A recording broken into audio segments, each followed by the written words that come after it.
இங்க அம்மானு ஒரு பொண்ணு அவன் ஃப்ரெண்டு கிட்ட என்னைக்காவது உனக்கு பீரியட்ஸ் தள்ளி போயிருக்கான்னு கேக்குறா. அதுக்கு அவன் 1-2 நாள் தான் தள்ளி போயிருக்குன்னு சொல்றா.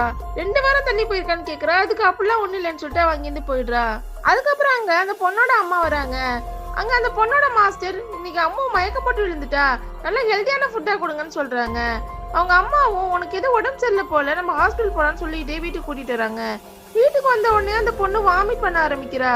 இதை பார்த்து அவங்க அம்மா நம்ம கன்ஃபார்மா ஹாஸ்பிட்டல் போலாம் வான்னு சொல்லி கூப்பிடுறாங்க. அப்ப அந்த பொண்ணு அவங்க அம்மா கிட்ட போயிட்டு நான் பிரெக்னெண்டா இருக்கேன்னு நினைக்கிறேன்னு சொல்றா.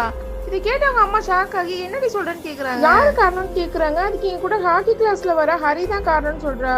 அதுக்கப்புறம் அந்த பொண்ணை போட்டு அவங்க அம்மா அடிக்க ஆரம்பிக்கிறாங்க. இப்ப வீட்டோட கதவை யார தட்டுறாங்க போய் திறந்து பார்த்தா அந்த பொண்ணோட அப்பா இருக்காரு. என்ன இவ்வளவு சீக்கிரம் வந்திருக்கீங்கன்னு கேக்குறாரு. நான் காலைல சீக்கிரம் பஸ் ஏறி வந்துட்டேன்னு சொல்றாரு. அதுக்கப்புறம் அந்த பொண்ணை பார்த்து நீ எதுக்கு ஹாக்கி கிளாஸ் எல்லாம் போற, 10th படிக்கிறப்போ கிளாஸ் ரொம்ப முக்கியமானு சொல்லி திட்டுறாரு. இனிமே நான் போக மாட்டேப்பான்னு சொல்லிட்டு அந்த பொண்ணு உள்ள போயிடுறா. பொண்ணு பிரெக்னெண்டா இருக்க விஷயத்த ஹஸ்பண்ட் கிட்ட சொல்லலான்னு போறாங்க. அந்த நேரமா பார்த்தா அவருக்கு ஒரு கால் வருது. ஆக்சுவலா அவர் ஒரு காலேஜோட லெக்சரரா இருப்பாரு. அவங்க காலேஜ்ல படிக்கிற பொண்ணும் பையனும் பைக்ல போனதை பார்த்துட்டு கம்ப்ளைண்ட் பண்ணிருப்பாரு. அதுக்காக தான் கால் பண்ணிருப்பாங்க. காலேஜ்ல யாரோ ஒருத்தங்களே இப்படி திட்டுறாரு. நம்ம பொண்ணு பண்ண தெரிஞ்சா என்ன பண்ணுவாரோன்னு நினைச்சா அவர்கிட்ட இருந்து அதை மறைச்சிடுறாங்க. அவரும் என்னன்னு கேக்குறாரு. ஆனா அவங்க ஒண்ணு இல்லைன்னு சொல்லி சமாளிச்சிடுறாங்க. என்ன பண்ண தெரியாம மாடியில உட்காந்து அழுதிட்டு இருக்காங்க. அப்ப அந்த பொண்ணு வந்து நான் தாமா தப்பு, நீங்க என்ன சொன்னா நான் கேக்குறேன், நீங்க அழாதீங்கன்னு சொல்றா. அதுக்கு அவங்க நீ போய் செத்துருன்னு சொல்லிடுறாங்க. இந்த பொண்ணு அழுதுட்டு அங்கிருந்து போயிடுறா. அன்னைக்கு நைட்டு அந்த பொண்ணு கையை அறுத்துக்கிற மாதிரி கனவு காட்டுறாங்க. உடனே அந்த பொண்ணை போய் பாக்குறாங்க. அந்த பொண்ணு தூங்கிட்டு இருக்கு.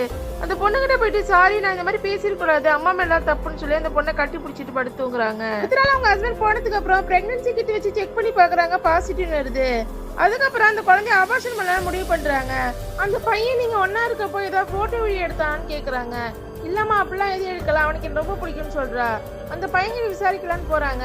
அந்த பையனை எனக்கு அம்மா ரொம்ப பிடிக்கும், நான் அந்த மாதிரிலாம் எதுவுமே பண்ணலன்னு சொல்றான்.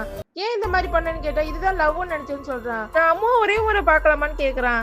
அதுக்கு அவங்க ஏன்னு கேக்குறாங்க. நான் சாரி சொல்லுன்னு சொல்றான். இவங்க எதுவுமே சொல்லாம அங்கிருந்து வந்துடுறாங்க. வீட்டுக்கு வந்து அந்த பொண்ணு கிட்ட ஹரி சாரி சொன்னான்னு சொல்லிடுறாங்க. ஆனா அந்த பொண்ணு அவங்க அம்மா கிட்ட போயிட்டு அம்மா இந்த குழந்தைய நம்மளே வச்சுக்கலாமா, நான் எத்தனை நாள் தம்பி பாப்பா வேணும்னு கேட்டிருக்கேன், நம்ம இந்த பாப்பா நம்மளே வச்சுக்கலான்னு கேக்குறா. அதுக்கு அவங்க அம்மா குழந்தை பெத்துக்கிறது சாதாரண விஷயம் இல்ல, அது ஒரு 10 மாசம் தாவும். அதே நேரத்துல குழந்தை இந்த உலகத்துல வர்றப்போ முழுக்க முழுக்க சந்தோஷமா தான் வரணும், வெறுப்போடும் பயத்தோடும் வரக்கூடாது. அது நமக்கு கஷ்டம், அந்த குழந்தைக்கு கஷ்டம்னு சொல்றாங்க. அதுக்கப்புறம் ஹாஸ்பிட்டல் போறாங்க. போய் கருவையும் கலைச்சிடுறாங்க. அப்படி அந்த பொண்ணை ஹாக்கி கிளாஸ்க்கு விட வராங்க. அப்ப அந்த பொண்ணு கிட்ட அந்த பையனை பாரு, அவனுக்கு எந்த பிரச்சனையும் இல்ல, அவன் எப்பவும் போலதான் இருக்கான், ஆனா உனக்கு எவ்வளவு கஷ்டம் பத்தியா, உன் உடம்பு எவ்வளவு வலிச்சது, இது எப்பவுமே நீ ஞாபகம் வச்சுக்கணும், எனக்கு உன் மேல நம்பிக்கை இருக்கு, உனக்கு உன் மேல நம்பிக்கை இருந்தா போன்னு சொல்றாங்க. அந்த பொண்ணு அவங்க அம்மா ஹக் பண்ணிட்டு அங்கிருந்து போறா.